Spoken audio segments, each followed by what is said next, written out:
there's so much time people spend together in teams. Like you basically live with them. We've just been talking about that before we started recording.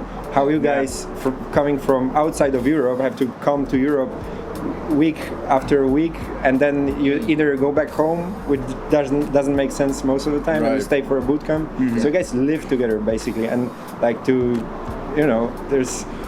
there has to be some levels of like attitude, respect among each other, and it's not everybody knows that. We come from in front of PCs, most of us.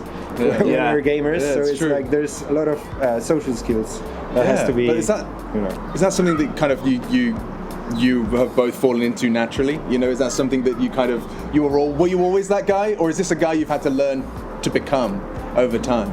I mean, I would definitely say I've become more of this person. as you age. As you grow up, you get more mature, right? You learn how to deal with things. I know 30-year-olds without any conflict management skills. Exactly. They exist. I mean, I definitely wasn't as sociable as this always, like growing up. But I mean, then you go to university, right? You meet new people, new friends. I mean, I studied medicine as well, so obviously working in the hospital, like dealing with people, dealing with patients every day. I mean, you learn obviously a lot of skills there as well, so that's easy to be applied. How to work in a team, how to delegate, how to do all of these things.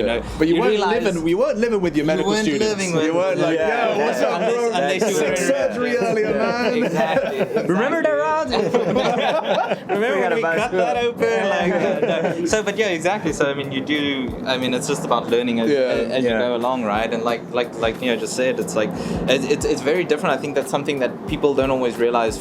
We were speaking about it earlier, but for like the Americas teams, you don't just go tournament, home, tournament. It's like tournament, boot camp. You stay in Europe, you go to the next tournament, you have another boot camp, and you're on the road together for like 8 weeks, sometimes 10 weeks before you get to go home, before you see your family and friends. So you see your teammates 8, 10, 12 hours a day. Every day. Every single day. So and it's normal, and it's normal for there to be conflict because you're also doing this like high pressure sport. You're in this high pressure environment where there is constant conflict. So that conflict like between people is always going to be there. It's just about like whether you deal with it or not.